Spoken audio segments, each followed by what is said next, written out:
Satu dewan juri bayangkan adalah ada pasangan yang memiliki anak, tapi kemudian Anda hidup pada skenario pemerintah di mana Anda harus mengikuti prasyarat, Anda harus mengikuti tes yang distandarisasi oleh pemerintah dewan juri. Maka akan jadi dua output. Satu, orang-orang ataupun pasangan ini akan berpikir dua kali untuk memiliki anak dan berkeluarga, bukan? Tapi dua, ini akan memberikan manifestasi narasi bahwasan yang pemerintah adalah aktor yang tidak bertanggung jawab pada hak individu masyarakat dan tidak memenuhi interest dari masyarakat itu sendiri, bukan? Ini menjadi hal yang sangat buruk. Dua, karakterisasi yang gagal dari sisi pemerintah. Satu, pada status quo, pemerintah menjelaskan kepada Anda bagaimana pola asuh yang salah adalah berdasarkan dari stigmatisasi masyarakat, bukan? Tapi lihat bagaimana kita tidak memperdebatkan soal negara berkembang yang mengglorifikasi soal stigmatisasi, bukan? Tapi kita bicara soal all over the world di mana banyak masyarakat progresif, ada progresivitas dalam status quo. Lihat bagaimana satu misalnya ada masyarakat rasional yang kemudian mengkampanyekan soal child free misalnya, ada orang-orang yang memberikan diskursus kepada masyarakat, bukan? Tapi dua, lihat banyak NGO dan social movement seperti feminisme misalnya yang mengadvokasi hak-hak kebebasan perempuan misalnya, ataupun hak kebebasan dari individu ini untuk mendorong perubahan struktural dan juga kultural, bukan? Tapi lihat tiga, bahkan ada pemerintah yang secara struktural mereka sudah membuat kebijakan bahwasannya undang-undang dan hukum mereka akan sangat mengglorifikasi kebebasan individu. Tapi B, ketika mereka menarasikan soal bahwasannya di status quo pola asuh ini salah karena pola asuh ini berdasarkan dari sosial media, dari internet dan sebagainya, bukan karena parenting. Tapi lihat bagaimana status quo parenting ini bukan menjadi mekanisme yang berhasil, bukan? Lihat bagaimana ketika pemerintah dan dinas sosial misalnya melakukan parenting kepada orang tua, apakah ini kemudian mengurangi kasus child abuse pada anak? Tidak, bukan. Justru ini kemudian akan memperparah ketika ditambah mereka melakukan parenting dan tes. Karena apa? Karena di sisi mereka ketika ada tes, ada standarisasi, akan ada pola pikir bahwasanya anak-anak adalah investasi dan lain sebagainya. Tapi lihat bagaimana parenting pun tidak aksesibel, bukan? Dilihat di bagian status quo masyarakat pedalaman, mereka tidak bisa mendapatkan parenting, bahkan ketika pemerintah membuktikan mereka bisa membawa parenting kepada masyarakat pedalaman, pada ini akan memakan waktu yang sangat lama. Dewan Juri pun kami pikir di sosial media misalnya, ada internet, di status quo sudah ada diskursus rasionalitas yang sehat, bukan? Jika pada akhirnya kami pikir status quo sudah sangat progresif. Dewan Juri Hormat. Tapi kemudian kedua,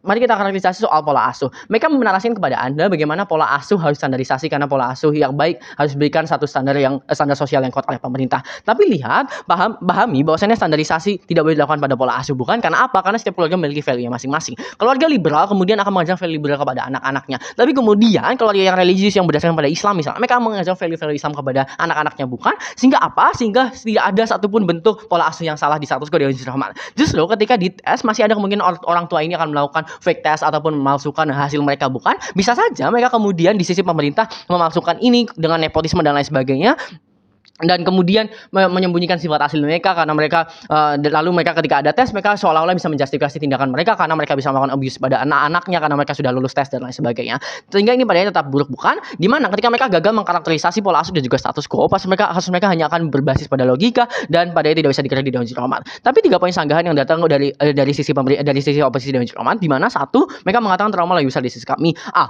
pahami mereka utopis, mereka belum ada base case dan tidak ada safety net ketika misalnya trauma tetap terjadi, bukan? Tapi B, trauma tidak akan jadi sisi kami. Karena apa? Karena jika kita bermain di worst case di kedua pihak, pada sisi pemerintah dan oposisi di mana tetap ada trauma, akan lebih baik di sisi kami. Karena apa? Karena ketika di sisi kami ada seseorang memiliki trauma dari masa lalu misalnya, ini pada dia akan dimanifestasikan kepada kebahagiaan yang dia bentuk pada keluarganya, bukan ketika dia memiliki anak. Karena apa? Karena ini menjadi mekanisasi natural, akan menjadi mekanisme natural pada seorang manusia untuk kemudian tidak memanifestasikan penyiksaannya atau misalnya kesedihannya kepada anak-anaknya. Dewan Juri Hormat. Tapi ya sehingga padanya kalaupun ada trauma ini tidak akan sesignifikan dari tim pemerintah. Tapi mengapa kemudian ini akan lebih buruk di sisi pemerintah? Dewan Juri Hormat. Trauma akan lebih buruk di sisi mereka karena pada akhirnya karena akan ada pola pikir bahwasanya anak adalah investasi, sehingga kepuasan emosional lewat abusing anak-anak ini bisa dicapai di sisi pemerintah. Dewan Juri Hormat yang pada akhirnya sangat buruk. Bahkan lebih jauh lagi di sisi kami ini akan baik pada masyarakat karena ketika tingkat trauma tidak signifikan itu maka pada akhirnya akan membuat merendahkan tingkat depres dan juga akan berpengaruh pada produktivitas masyarakat. Tapi kemudian kedua, ketika mereka mengatakan bahwa keluarga adalah memegang tanggung jawab tertinggi dan mereka adalah agent of value. Satu, mari kita lakukan reality check.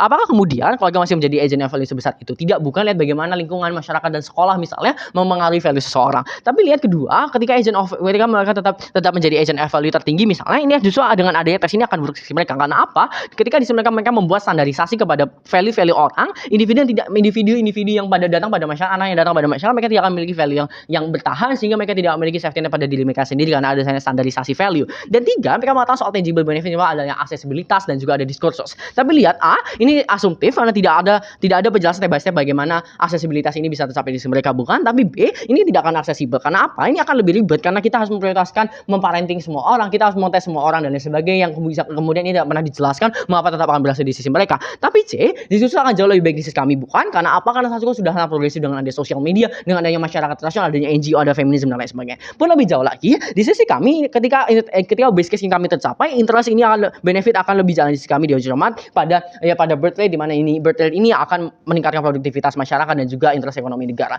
Dua, membuktikan satu, mengapa bisa justifikasi sisi kami tanpa tes, dan dua, bagaimana tanpa tes pun kita bisa mendapatkan benefit dan jauh lebih baik dari sisi pemerintah. Dewan juri yang pertama, pahami bahwa setiap individu memiliki hak otonomi tubuh yang menjadi bagian dari hak individu, bukan. Dan bagaimana orang-orang di status quo mereka seharusnya boleh untuk melakukan tattoo pada diri mereka, kemudian mereka bisa melakukan child free misalnya jika mereka inginkan pada tubuh mereka di ujung. Sehingga pada akhirnya apa? Hak otonomi ini penting untuk dipenuhi karena pada level individu mereka akan merasa ketika ini dipenuhi mereka akan merasa bahwa pemerintah memenuhi hak individu saya, mereka tidak kemudian mencaplok hak individu saya dan menghilangkan hak saya sebagai seorang manusia. Tapi dua, pada level negara ini kan menjadi sangat penting, bukan. Karena apa? Karena negara memiliki obligasi untuk tidak mengintervensi masyarakat, tidak mengintervensi individu pada level paling kecil, yaitu pada level tubuh mereka sendiri, bukan. Tapi begini akan tercapai lebih baik kami. Di sisi kami, ketika tidak ada tes, maka kami akan menghargai hak-hak dari individu, bukan. Kami akan memperbolehkan semua orang misalnya untuk tidak memiliki anak ataupun memiliki anak. Kenapa kami pada akhirnya memiliki kebebasan dan mempercayakan pada rasionalitas masyarakat dan diskursus masyarakat, bukan. Dan pun stigma di sisi kami, narasi di sisi kami ada narasi yang seimbang sehingga pada akhirnya rasionalitas bisa lebih terbentuk di sisi kami, bukan. Sehingga ketika tidak ada melakukan intervensi akan baik sisi kami. Tapi bagaimana akan baik sisi kami? Tiga yang terjadi, satu, di sisi kami pada base case ini akan kami tetap mencapai hak otonomi tubuh pada level individu, bukan. Pun kedua, misalnya tidak akan tercapai sepenuhnya pada level masyarakat, setidaknya di sisi kami tidak membuat beban lebih kepada masyarakat untuk misalnya mereka adanya standarisasi yang seperti apa dilakukan oleh pemerintah dan lain sebagainya. Tapi tiga, di sisi kami pada lebih jauh lagi ini akan baik karena dengan pemenuhan hak ini akan ada kebahagiaan kolektif yang membuat produktivitas masyarakat meninggi, bukan.